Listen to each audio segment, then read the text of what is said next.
culte que nous devons rendre à notre Dieu.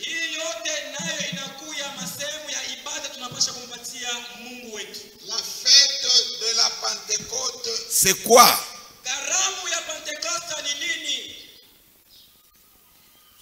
Son vrai nom, c'est la fête de la moisson. Amen. Le mot Pentecôte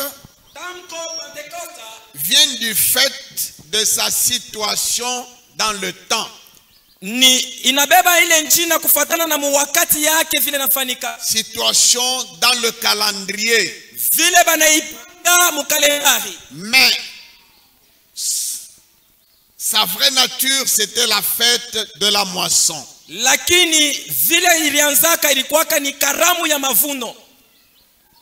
En prenant pied sur la Pâque, qui se mangeait le 14 du mois d'Abib, dans le calendrier hébraïque, le 15, on commençait une fête de 7 jours. La fête des pains sans levain, qui était soudée à la fête de Pâques.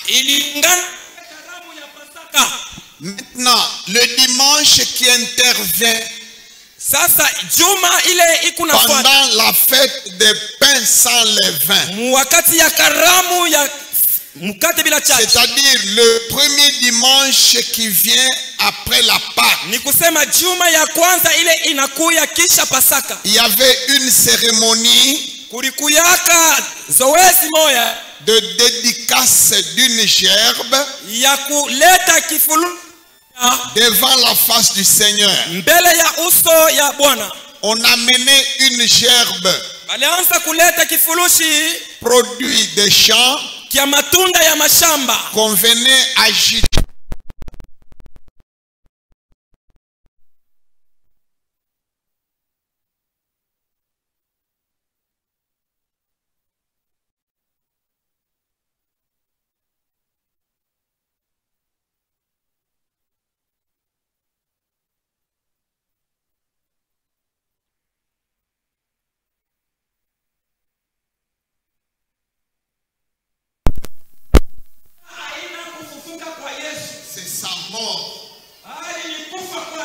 Mais juste après sa mort,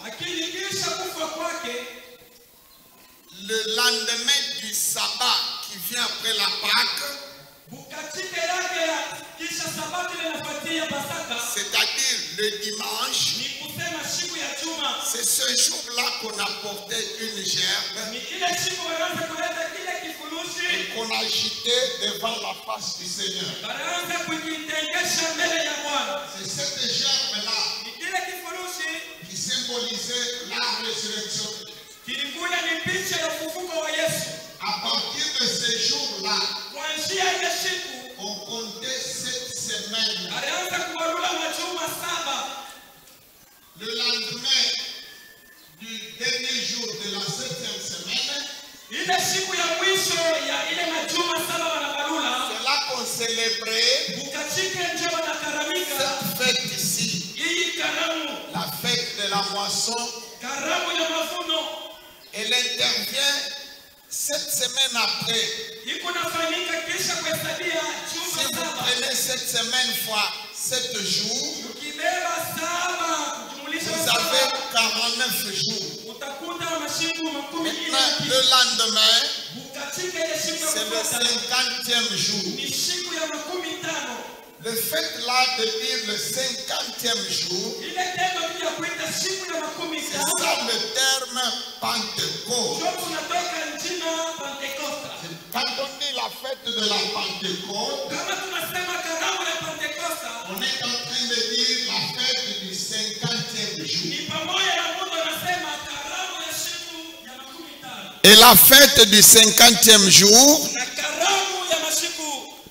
qu'est-ce qu'on célébrait le 50e jour? C'est la moisson. Amen. Amen. Pourquoi je donne toutes ces explications? C'est pour que nous puissions nous imprégner de la philosophie même de cette fête. Ce n'était pas la fin de la moisson. C'était plutôt le début, donc la première étape de la moisson. Amen. Amen. C'était la moisson du froment. Mais la période de moisson commençait ce mois-là jusqu'au 10e mois. C'est là qu'on célébrait ce qu'on appelle la fête de la récolte. Quand toute la récolte est faite. Comprenez par exemple dans notre contrée, la saison culturelle comporte plusieurs moissons. Il y a un moment où l'on moissonne le maïs. Il y a un moment où le haricot aussi suit. Il y a un moment où l'arachide aussi est moissonné. Alors toute cette période-là va d'un temps jusqu'à un autre temps. Alors la fête de la moisson, c'est la première étape de la moisson. Quand on a fait cette moisson-là, on célébrait cette fête. Mais la récolte continue avec d'autres céréales, d'autres cultures.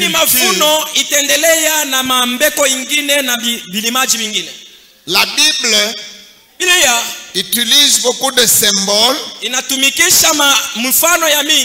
pour exprimer l'œuvre de Dieu. Et il y a un symbolisme agropastoral très important dans la Bible.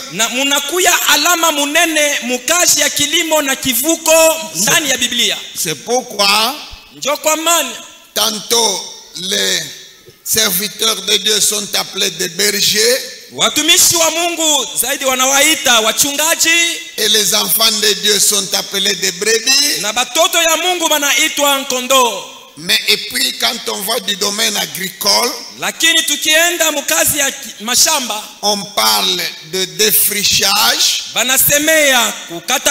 on parle de labour, on parle du semeur qui sème la semence. Mais tout ce travail-là est sanctionné par la récolte. Jean-Baptiste disait, son van à la main, il va engranger le blé dans le grenier et il va jeter la paille au feu. Amen. Amen. Pendant que nous parlons là maintenant, certains parmi nous qui ont fait les travaux des champs, peut-être ils ont déjà moissonné, peut-être ils sont en train de moissonner, tandis que d'autres vont le faire au mois de juin, au mois de juillet. N'oubliez pas que le fait de cultiver votre champ, même maintenant dans le Nouveau Testament, de cultiver le champ et de moissonner, c'est aussi un culte. Ça se commence avec la présence de Dieu. Et à la moisson aussi, il faut la présence de Dieu. Quand vous allez moissonner votre maïs, votre haricot, votre arachide, quand vous allez moissonner votre manioc, n'oubliez pas qu'il y a une célébration que Dieu aussi attend de toi. Tu dois le célébrer pour la récolte. Chaque fois que tu fais ta récolte, tu dois célébrer ça. Tu fais aussi une petite fête. Et tu prends 1/10 de ta récolte, tu donnes à Dieu. Tu fais un petit festin où tu adores Dieu. Et tu manges et tu bois en présence de Dieu, avec tes amis, avec les serviteurs de Dieu, avec la veuve et l'orphelin. N'oubliez pas cette culture-là. Il n'y a rien dans le Nouveau Testament au nom duquel vous pouvez abandonner cette pratique. Ne dites pas que c'était l'Ancien Testament. On cultivait dans l'Ancien Testament. On cultive aussi dans le Nouveau Testament. Ça n'a pas changé. Mais il y avait un symbole qui se cachait derrière ces pratiques-là. C'est la moisson des âmes. Amen. Amen. Jean chapitre 4, bord de 31 à 38.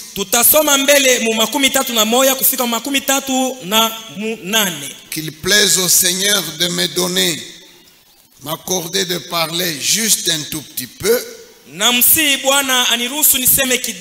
pour que nous puissions passer à la prière. L'heure n'est pas à des enseignements kilométriques. C'est un jour de fête, de prière et de réjouissance aussi. Jean chapitre 4, nous allons commencer par le verset 31. Pendant ce temps, les disciples le pressaient de manger, disant: Rabbi, mange.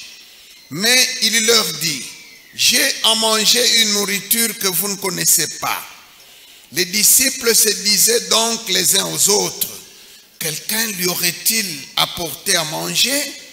Jésus leur dit: ma nourriture est de faire la volonté de celui qui m'a envoyé et d'accomplir son œuvre.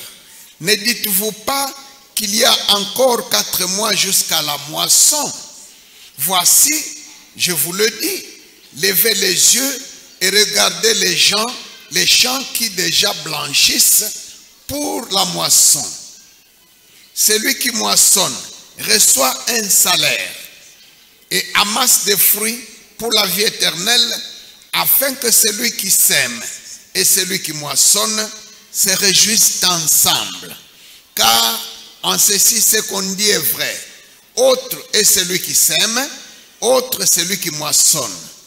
Je vous ai envoyé moissonner ce que vous n'avez pas semé, ce que vous n'avez pas travaillé. D'autres ont travaillé et vous êtes entrés dans leur travail. Amen. Amen. Ces paroles sont du Seigneur Jésus lui-même au puits de Jacob, à l'entrée d'une ville de Samarie. Il voulait frôler juste ne pas entrer dans cette ville-là. Parce que son programme était de partir de la Judée vers la Galilée. Certainement il se disait: si j'ose faire escale dans cette ville, mon programme sera perturbé. matengenezo yangu itageuka. Dès que les foules me verront, wakati bantu batanyona, ou dès que mes yeux verront les foules, ao macho yangu kione bantu, le travail va commencer. kazi itaanza pale pale. La prédication, kuhubiri, les guérisons, matunzo, les miracles. miujiza. Alors je risque inawezekana de perturber le programme de voyage. nigeuze matengenezo ya safari ninayo. Alléluia. Amen. Alléluia. Amen. Le Saint-Esprit en vous, Roho Mtakatifu ndani yetu, c'est pour la moisson. ni sababu ya mavuno. Et Jésus dit, Na Yesu anasema, c'est comme le vent. C'est comme le vent. ni kama vile mpepo, Il souffle à droite, il souffle à gauche. inavuma kuume On ne le kushoto, voit pas, atuione, mais il vous envoie. lakini Il vous fait agir. ikune mitenkesha. Le Saint-Esprit, Roho Mtakatifu, le travail qui lui a été confié, kazi ilimupewa, le programme de Dieu sur cette terre, matengenezo ya Mungu hapa pa c'est dunia seulement l'évangélisation. ni habari njema. Dieu n'a pas d'autre programme avec cette terre, comprenez-moi bien. Mungu ana na matengenezo ingine na dunia hii. Le programme de Dieu pour cette terre, matengenezo ya Mungu juu ya dunia hii, ce n'est pas de faire en sorte que ça soit beau à vivre, haina kuifanya ikuwe ya mzuri kuikala qu'il y ait hapo, des usines, qu'il y ait des routes, qu'il y ait le développement. kwa makazi, mabalabala na maendeleo Ce n'est mzuri. pas ça tout à fait maintenant. Haina vile hapa sasa. Et surtout maintenant à notre époque, Na zaidi sasa mwakati yetu Dieu hii, a un programme Mungu eko na matayarisho qui yake, est urgent, iko ya haraka qui haraka, est pressant. iko ya kusukuma mbio mbio, C'est de ramasser le plus grand nombre de personnes ni kuokoa watu wa mingi pour qu'elles puissent accéder au royaume de Dieu wapate kuingia mubufalme wa Mungu, qui est annoncé pour bientôt là. yenye kutangaziwa asema itafanyika Ça sasa ne hivi, va plus tarder. haitakawia tena. Écoutez, Mushikie peuple du monde entier, taifa ya ulimwengu nzima, si la terre tourne encore, kama dunia ingali kuna shunguluka na si leo, l'économie de la terre est encore fluide, uchumi wa nchi ingali kunaendelea, si le commerce se tient, si les usines fonctionnent, kama biashara na machapu iko nafanika fanika, c'est uniquement à cause de ni l'évangile. sababu tu ya habari njema, C'est parce que nous, sababu shie évangélistes, bahubiri ya neno, nous, shie chrétiens, wa Kristo, nous avons encore du travail. tukiingari na kazi. Quel travail? Kazi kani? Celui d'amener l'évangile Ile ya kupeleka à injili toutes les nations, kuma taifa à yote, toutes les langues, kila lugha, à toutes les tribus. kila kabila. Pas nécessairement pour convertir le monde, non. Haina tu paka dunia igeuka yote. Même Jésus-Christ de Nazareth, Sa Yesu Kristo Mnazareti, avec tout son paquet de miracles, na ile mamiujiza yote alikuwa il ne peut nayo, pas convertir la terre entière. sikuweze kugeuza dunia yote mzima. Il a dit Alisema que cette bonne nouvelle hii habari njema sera prêchée itahubiriwa pour servir de témoignage, juu isaidie kwa pour ushuda, que quelqu'un ne dise pas, juu muntu moi ashiseme je n'avais jamais entendu mie ces choses. sikushiki yake hii mambo. Ce n'est pas pour que la terre entière se convertisse Haina dunia mzima et yaamini, pour que cette terre soit un havre de paix. Non, haina sema hii dunia yote mzima ikuwe ni batoto ya il Mungu. y aura une paix, Kutakuya salama, une paix véritable salama ya vya kweli sur cette terre pa hii dunia pendant sa dernière phase d'existence, wakati yake ile ya mwisho ya kuishi, le règne de 1000 ans, utawala wa miaka avec 1000 Jésus comme roi pamoja na Yesu à mfalme Jérusalem. ku Yerusalema. C'est là qu'il y aura cette véritable Jo paix-là. kule kutakuya kuishi kwa salama kwa vya kweli. Amen. Amen. Pour l'instant, Lakini sasa Dieu a un seul projet. Mungu eko na matengenezo tu C'est moja, la mission. ni habari C'est njema, l'évangélisation. injili. C'est l'implantation. Kushimika makanisa. Tout à l'heure après moi, Kisha le révérend Masengo va vous expliquer Révérend Masengo atenionesha les bénéfices mafaida que vous tirez de l'évangélisation, ile mukunone yama mukuhubiri habari que vous tirez en faisant l'œuvre de Dieu ile sur mukunone cette terre, yama dans cette vie ici. mukufanya kasha Mungu ndani ya imuji. Amen. Maisha Pour l'éternité. na umilele. Jésus, Yesu fatigué du voyage, alisha kuchoka na safari, affamé, nashikia njala, et il y a un programme urgent. eko na matengenezo ya haraka. Il se tient à l'écart de la ville Anashimama nje pembeni ya muji pour ne pas désorganiser le programme, juu ashikotole safari pour ne yake, pas perturber le programme. ashivuruke matengenezo yake. Mais écoutez, Lakini mushiki, dès que la femme là wakati ule mwanamke le trouve au puits, anamukuta le kukishima, programme est perturbé. matengenezo alikuwa nayo inageuka. Voilà ce que le Saint-Esprit peut faire. Njoo vile Roho Mtakatifu anaweza Tu kufanya. peux être en train d'aller à ton travail. Unaweza huku nenda mukaji yako, Il te saisit entre ta maison et le lieu de travail. anakubamba katikati ya nyumba Et yako na il kukaji, perturbe ton programme. anageuza matayarisho yako, Il te donne une tâche anakupatia kazi ya kufanya d'évangélisation. ya kuhubiri habari njema. Tu peux être assis dans ton bureau. Unaweza huku ofisi yako, Tu es très bien payé et très bien honoré. anakulipaka mzuri na Il kukuheshimia, te saisit. anakubamba, Tu abandonnes le travail. unaacha ile kazi. Ce que Jésus voulait éviter là, Kile Yesu alipenda kuepuka, il voulait éviter une campagne en plein air improvisée. alipenda kuepuka mahubiri ya Il bantu voulait bote, éviter un séminaire qui n'est pas dans le programme. alipenda kuepuka mafundisho ile Il est ashikupange, resté à l'écart. anabakia Mais pembeni, ce qu'il évitait là, na bila ranza l'a kukimbia rattrapé là. binamfuata mpaka pale. La ville qu'il ne voulait pas visiter, Muji ile asipenda est venue kuingia le visiter lui. yote, muji inakuwa kumpegua yeye. Amen. Amen. La moisson. Mavuno Ça ne tient pas compte de votre fatigue. aiangalia sema Ça ne unachoka, tient pas compte de votre programme de repas.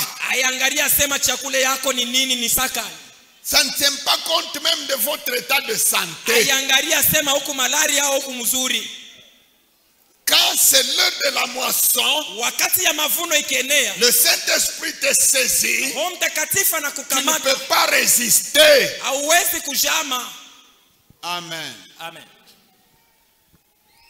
Alors les foules sont venues là, Bantu banakuya ba mingi pale, le trouver là. banamukuta pale.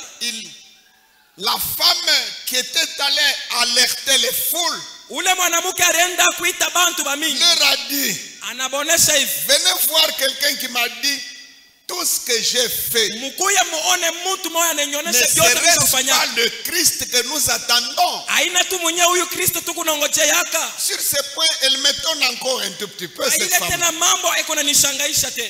Parce que quand elle a dit au Seigneur, Juu ule mwanamke wakati alimwambia Yesu, quand le Messie viendra, asema wakati Mesia atakuja, le Messie que nous attendons, Mesia ule tu quand il kunongojea, viendra, wakati atakuya il nous enseignera toutes choses. atatufundisha mambo yote. Jésus lui a dit, Yesu alimuonesha ce Messie-là que vous attendez, ule Mesia muku c'est naongojea, moi qui te parle. njoo mie ule kunasema na wewe. Maintenant, pourquoi aller encore dire Sasa njoo dans la mie ville, enda kaseme tena na ne basi. serait-ce pas par hasard le Messie que nous attendons? Aina tu saa zingine ule Mesia tu kunongojea. Elle a dit, j'ai rencontré un homme qui m'a dit tout ce que j'ai fait. Anasema nakutana na mtu ananyonyesha vyote mshakufanya. Peut-être c'est ça le Messie que nous attendons. Saa zingine njoo Mesia ule Alors que tunongojea. lui-même lui a donné confirmation, il dit, c'est moi, le Kumbi, Messie là. Yesu mwenyewe alisema njoo Là, il mie n'a pas Yesu. mâché ses mots. Ashikukurie Il mukinywa, n'a pas caché son identité. ashikufichike hali Il a dit yake à la maisha. femme, c'est moi. Anasema njoo mie. Amen.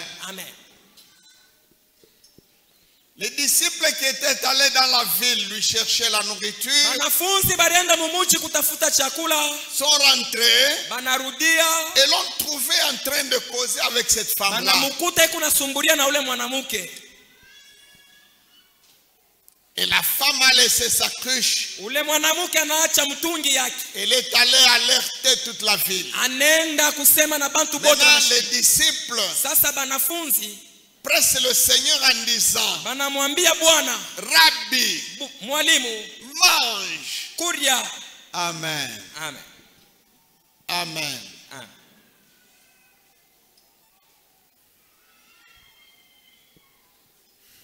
Seigneur, Bwana, mange quelque chose. kuria ko kintu ataki moya. Tu es fatigué. Usha kuchoka.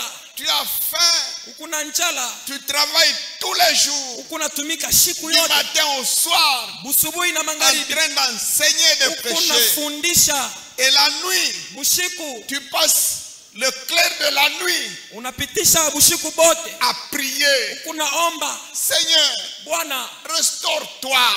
beba ko chakula apate Mange nguvu. un peu. Kuria hata kiloko. Et voici sa réponse. Jibu yake ni hii. J'ai à manger Niko na une yakuria. nourriture que vous ne connaissez pas. Chakula ile moye amujue. Ah. Amen. Amen.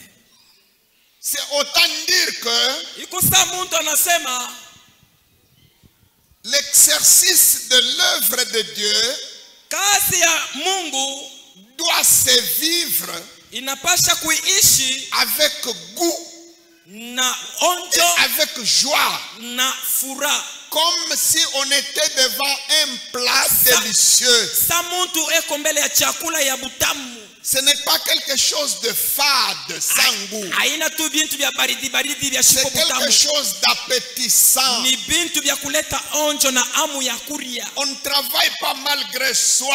Atutumikake taro haipende. Quand on est devant le travail, Kama tuku mbele ya kazi, on est excité. tunashikia On kuchemuka. sent une sorte d'excitation, Tunashikia bintu comme binachemuka. si on venait de te présenter un repas Saba délicieux. nakuletea chakula ile unapendaka.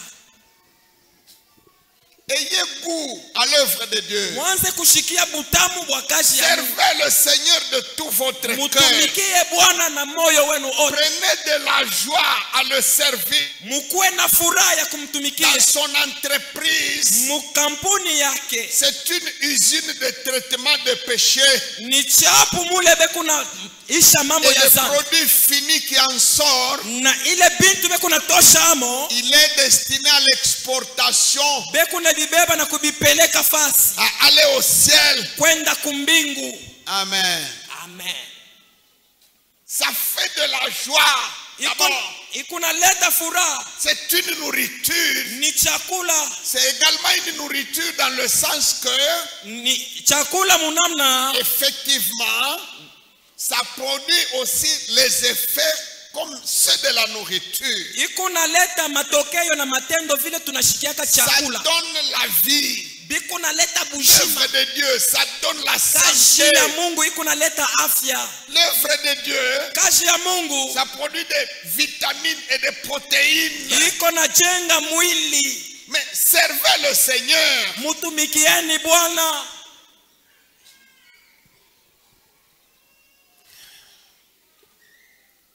Alors les disciples se sont dit, est-ce que quelqu'un lui a apporté de la nourriture pendant notre Banafunzi absence? banejiuliza sema kuko mtu anamuletea chakula. Et il leur explique, Anabaonesha hivi. ne dites-vous pas Shimunasema qu'il y a encore 4 mois jusqu'à la moisson? ukingari miezi 4 pa kufika Moi kumavuno. je vous dis que le temps est déjà là. Mimi nanionyesha sema wakati isha kuenea. Il ne reste plus 4 mois. Akubakie tena miezi Vous 4. n'avez qu'à ouvrir les yeux Mufungule tu macho et voir autour de vous na muone pembeni yenu. les champs qui déjà blanchissent. Mashamba inaanza kuivya na kukauka. L'évangélisation Kuhubiri habari njema a plusieurs techniques, iko na mutumikio ya kwacha. plusieurs formules, Manjia ya mingi. plusieurs méthodes. Mutumikio ya mingi. Moi j'aime beaucoup Mie minapendaka sana. ce que j'appelle l'évangélisation de proximité. Ile minaita sema kuhubiri habari njema ya karibu karibu. André appelle son frère Simon. Andre anaita ndugu yake Simona. André et Simon appellent leurs collègues de service. André na Simon banaita pêcheurs. Bantu yabo vile banatumikaka bakuvua samaki. La femme samaritaine mwanamke msamaria appelle ses concitoyens, anaita wakaji pamoja naye, naye, voisins, banduku yake bajirani. Cette méthode-là, ile mutumikio, elle est à la portée de chaque chrétien. Iko mbele ya kila Mukristo. Ton frère, nduku yako, ton collègue de classe, muntu ule munafundaka naye, ton professeur au collège, mwalimu yako, ton collègue de service, ule munatumikaka naye, ton voisin de quartier, jirani wako wa mkartier. C'est la moisson. Ni mavuno. Vous n'allez pas vous présenter devant le Seigneur les mains vides. Hautaenda kushimama mbele ya Bwana mikono bure. Faites comme André. Fanya sa Andrea. Faites comme Philippe et Nathanaël. Filipo na Nathanaeli.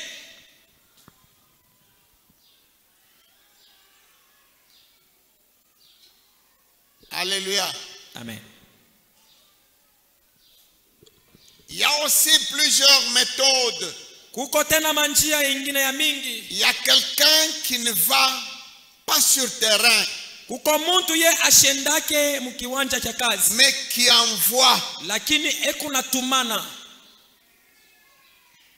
Je vous ai expliqué l'autre fois qu'il y a deux équipes missionnaires. Il y a l'équipe de ceux qui envoient et il y a l'équipe de ceux qui sont envoyés. Et c'est lui qui envoie. Et c'est lui qui est envoyé. Tous forment une seule équipe. Qui sont ceux qui envoient? C'est celui-là qui donne même un verre d'eau. À celui qui part. C'est celui-là qui donne même 1 kilogramme de clous pour l'implantation d'une église. C'est celui-là qui me donne même un bidon de carburant. C'est celui-là qui donne même un équipement de sonorisation. C'est celui qui donne même 1 centime dans l'œuvre missionnaire. Retenez que la formule la plus durable et la plus rentable d'évangélisation, c'est l'implantation d'une église. Plutôt que de se balader juste avec un mégaphone et dire à tout vent, croyez, le Seigneur Jésus est à la porte. Ce message-là, ça peut toucher. Et même ceux qui sont touchés, juste après, ça s'évapore.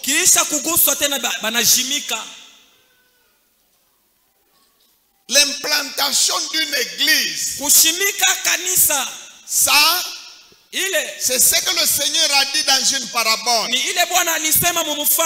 Un semeur sème. Et puis qu'il dorme ou qu'il veille, ça germe, ça croît, ça porte des fruits. Tu implantes une église. Tu participes à l'implantation d'une église. C'est comme quelqu'un qui a payé des actions dans une entreprise. Il devient actionnaire dans une entreprise. Tu peux aller te promener à la plage. Tu peux aller tenir des conférences à Londres. Mais ton entreprise produit. Et des dividendes sont engrangés dans ton compte. Participez avec moi à l'implantation des églises. C'est ça la moisson. Alléluia. Amen. Donnez une tôle. Donnez un sac de ciment. Donnez-moi un équipement de sonorisation. Donnez-moi tout ce dont j'ai besoin. Quand je pars, avec l'équipe qui m'accompagne, nous prêchons. Dès que des âmes sont gagnées, on les baptise dans l'eau. Et puis il faut construire une église. Il faut affecter une équipe missionnaire pour l'affermissement. Donnez-moi l'argent. Donnez-moi le dollar américain et l'euro et le franc congolais. Participant de cette œuvre-là, même sans bouger, sans quitter votre domicile, vous serez en train de voyager avec ceux qui voyagent. Vous serez en train de bâtir avec ceux qui bâtissent. Amen.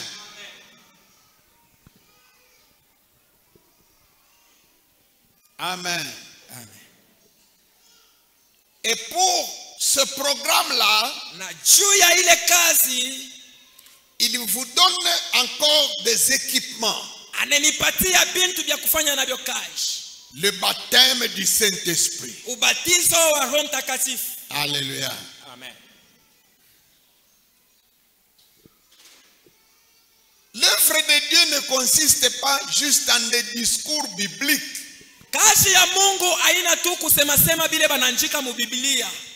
En l'exploitation des vérités et versets bibliques. Non. Jésus a dit à ceux-là que lui-même a formés bibliquement. Après leur formation, il leur dit: ne faites encore rien. Ne vous précipitez pas à implanter des églises déjà. Ne faites aucun séminaire. Ne tenez aucune campagne en plein air. N'évangélisez pas. Attendez. Vous avez la connaissance de la parole, mais il vous manque la puissance. Tout n'est pas de connaître la parole. Tout n'est pas de pouvoir bien l'interpréter. Vous recevrez une puissance. Parce que c'est un problème de puissance. Quand vous allez en évangélisation, c'est serpent d'airain contre serpent brûlant. C'est esprit saint contre esprit impur. Donc ce n'est pas juste le verbiage. Vous avez affaire à des esprits et vous devez agir en esprit et non pas seulement intellectuellement. Parce que vous êtes diplômé de l'école biblique. Non. Il n'y a pas meilleur diplômé que Pierre, Jacques et Jean qui ont suivi la théologie à la source même. Mais c'est le jour de leur collation de grade. Et le prof lui-même leur dit: attendez, vous recevrez une puissance. Amen. Amen. Parce que l'œuvre de Dieu, c'est quoi? Quelqu'un est incrédule, pourquoi? C'est parce qu'il a un esprit d'incrédulité. Quelqu'un est ivrogne, pourquoi? Parce qu'il a un démon de l'ivrognerie. Pourquoi est-ce que quelqu'un s'adonne à l'adultère? Parce qu'il a un esprit impur en lui, qui n'a pour autre activité que l'adultère. Vous n'allez pas faire face hawezi kwenda kusimama à tout ça kumbele ya bile byo sans vous-même agir par l'esprit, pasipokuwa na Roho Mtakatifu, sans que votre prédication pasipo mahubiri yako soit aussi accompagnée de la puissance, kuongozwa na uwezo, la puissance du Saint-Esprit. uwezo wa Roho Mtakatifu. Vous voyez un peu, le Saint-Esprit, c'est le contraire de esprit impur. Il y a des esprits qui ne sont pas saints, qui sont impurs. Et le contraire, c'est l'esprit qui est saint. Vous comprenez maintenant? Donc, vous avez à faire face à des esprits méchants, à des esprits impurs, à des esprits mauvais. Et il vous faut l'esprit qui est saint pour attaquer les esprits qui sont impurs. Amen. Amen. Amen. Vous n'allez pas vous battre avec quelqu'un qui a une arme à feu et toi tu n'as que tes poings. Tu ne vas pas te battre avec quelqu'un qui a un couteau et toi tu n'as que la bouche.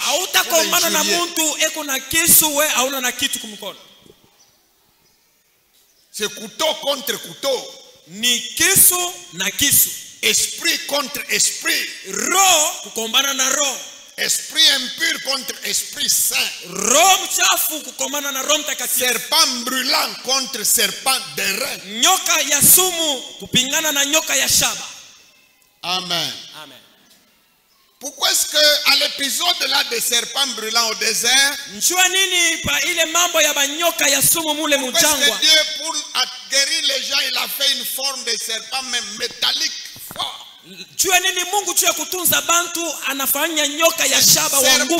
Contre serpent. Bâton de Moïse contre le bâton de Pharaon. Esprit saint contre esprit impur. Alors ils ont obtempéré. Ils ont accepté d'attendre.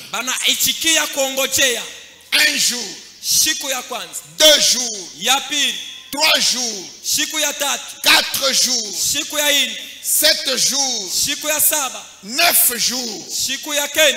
Amen. Amen. Ils ont attendu jusqu'au 9e jour. 9 jours plus les 40 jours que Jésus avait passé après la résurrection, ça fait combien? Aidez-moi un peu avec une machine à calculer. Ça fait 49 jours. Amen. Amen. Le lendemain, vers les heures du matin, ils étaient en train d'attendre toujours. Alléluia. Amen. Et tout d'un coup, il y a eu des manifestations visibles et audibles. Le baptême du Saint-Esprit, ce n'est pas de la science-fiction. Ce n'est pas une convention selon laquelle, comme nous sommes en Jésus, donc nous avons le Saint-Esprit. Non. Si tu es en Jésus, il est vrai que le Saint-Esprit commence à te conduire. Mais tu n'es pas nécessairement baptisé dans le Saint-Esprit. Et tu n'es pas nécessairement qualifié pour aller sur terrain. Amen. Amen. Le baptême du Saint-Esprit s'opère avec des manifestations visibles et audibles. Comme Pierre disait ce jour-là aux foules, Pierre leur a dit, qui est en désordre, des gens qui vous tombaient même par terre, des gens qui vous titubent comme s'ils étaient ivres. Et c'est ça que Pierre dit, comme vous voyez. Parce qu'il y a des choses que les yeux voyaient. Pour ceux qui voyaient, le spectacle là, d'après eux, c'est l'ivresse. Donc il y a les disciples, une fois baptisés dans le Saint-Esprit, ont affiché des comportements, des attitudes qui laissent penser à quelqu'un qui est ivre. Et Pierre dit, comme vous le voyez. Et moi j'ai dit, comme nous allons aussi le voir maintenant. Parce que Dieu est fidèle. Il est le même. Ce qu'il a fait ce jour-là, il le fera tout de suite maintenant. Il y a des gens qui vont recevoir. Parce que c'est une promesse. Dieu tient ses promesses. Amen. Amen. Il y a des gens qui vont sautiller. Il y a des gens qui vont même s'allonger. Comme en extase.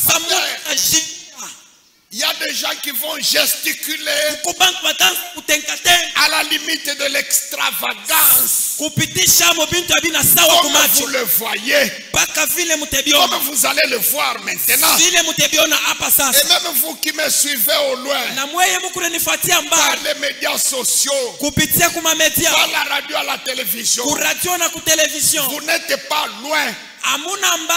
Vous êtes comme Medad et Eldad. Ils étaient restés au camp. Quand le Saint-Esprit est tombé sur les 68, même ceux qui étaient au camp, ils ont reçu. J'ai pris aussi pour vous qui me suivez par Facebook, par je ne sais quelle autre voie maintenant. Quand nous allons entrer en prière tout de suite là, vous aussi entrez en prière. C'est que le Saint-Esprit va faire pour nous ici. Il fera aussi pour toi en Zambie, en Afrique du Sud, au Canada, aussi à Hawaï, en Europe. Tous ceux qui nous suivent maintenant, le Saint-Esprit va aussi se saisir de vous et vous serez transformés. Vous allez parler en d'autres langues.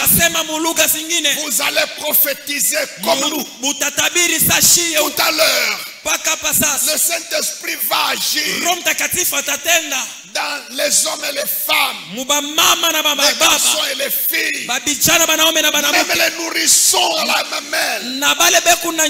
Ils vont recevoir. Jamais. Dieu n'a jamais fait une œuvre sans le Saint-Esprit.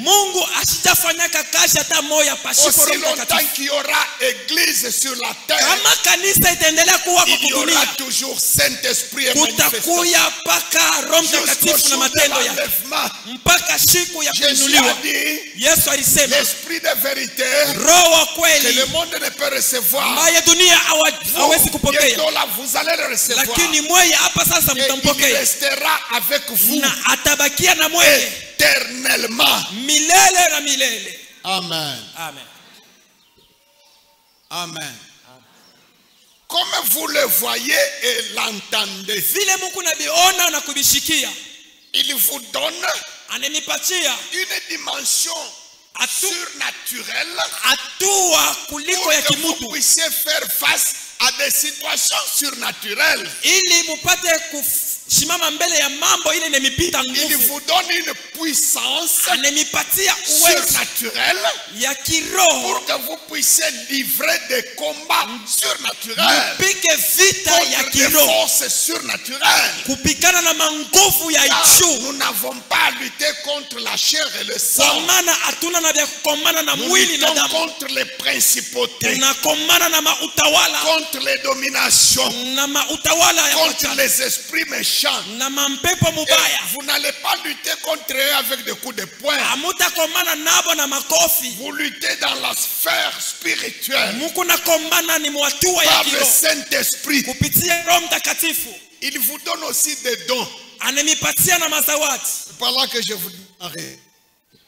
Amen. Amen. Pour ceux qui parlent déjà en langue, et pour ceux qui auront cette grâce-là tout à l'heure, maintenant, aujourd'hui, voici ce que vous devez faire. Demandez au Seigneur qu'il vous ouvre les oreilles de la chair pour que vous puissiez comprendre ce que vous dites en langue, ce que le voisin dit quand il parle en langue. C'est le don, le miracle d'interprétation de langue. Langue plus interprétation de langue égale prophétie. Vous allez demander ça. Vous allez aussi demander qu'il donne parmi nous des vrais prophètes et des prophétesses, pas des trafiquants évangéliques, pas des féticheurs déguisés. Qu'il y ait des gens qui ont le don biblique de prophétie. Dans l'église, nous en avons besoin. Nous avons besoin de dons de miracles. Nous avons besoin du don de guérison. Parce qu'il y a parmi nous des femmes stériles. Il y a parmi nous des gens qui ont des maladies chroniques que l'hôpital n'arrive pas à guérir. Mais il faut que de telles choses s'opèrent ici et maintenant. Il y a des démoniaques. Un fou, c'est quoi? Ça peut être un magicien ou un sorcier qui a commis une erreur de déontologie démoniaque. Et le démon qui était à son service se transforme et il commence à l'utiliser, à lui dicter des choses. Le démon lui dit, allez, cours. Vous voyez quelqu'un qui commence à courir. Ramasse. Et il ramasse des matières fécales. Et le démon lui dit, mange, c'est le pain. Et il mange. C'est ce démon-là que cet homme utilisait soit pour gagner l'argent ou faire quoi. Comme il n'a pas été fidèle à ses exigences, alors le démon inverse le rôle. Il soit à son service, et l'homme qui devient au service du démon. Allez, ramasse sa porte. Quelqu'un porte une charge là qui n'arrive jamais. Nous voulons des cas de délivrance de ce genre de démoniaque. Alléluia. Amen. Et non pas juste un bricolage là. Vous touchez quelqu'un, il tombe. Nous voulons que des gens qui sont tourmentés par l'esprit d'épilepsie,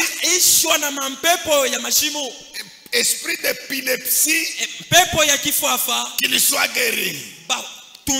Un fou, qu'il soit guéri. Et quelqu'un qui a des malédictions de famille, qui ne peut trouver ni emploi, ni mariage, ni quoi que ce soit, parce que la famille est sous malédiction, que la chaîne tombe aujourd'hui. Alléluia. Nous allons maintenant nous tenir debout. Tutashimama sasa pale tu.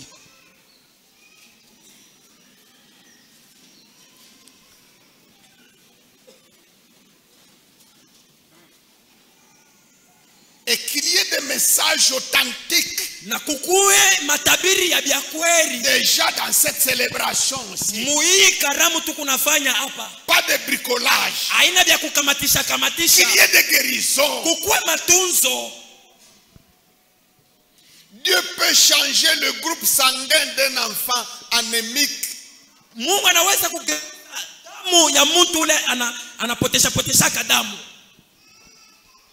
Au lieu qu'il soit SS, on va l'examiner, le groupe a changé. Qui est-ce qui a donné le sang dans le corps humain? Est-il incapable de changer ton groupe sanguin? Depuis quand? Depuis quand est-ce qu'il peut être incapable?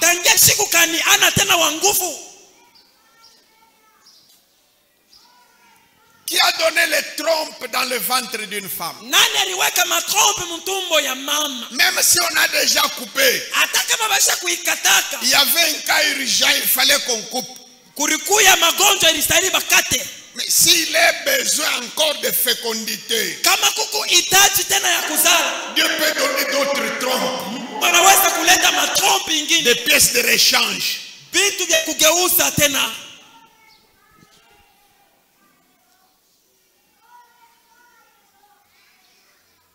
Nous allons demander au Seigneur qu'il fasse avec nous et pour nous comme il avait agi le jour de la Pentecôte. Qu'il lui donne le Saint-Esprit à tout le monde, avec le signe de parler en langue, interprétation de langue, prophétie, miracle. Nous allons commencer par remercier le Seigneur pour cette parole. Prions.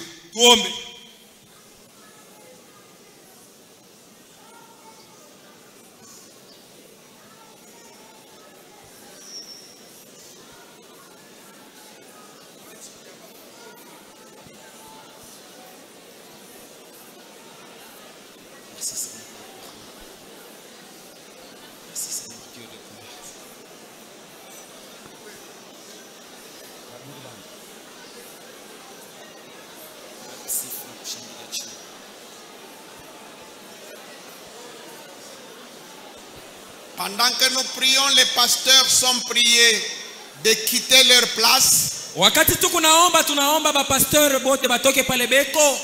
et de se tenir dans les couloirs. N'imposez les mains à personne, sauf si je vous l'autorise. Et les membres du service d'accueil, qu'ils se tiennent dans le couloir et sur le balcon et ici en bas. Pasteur, bougez, bougez.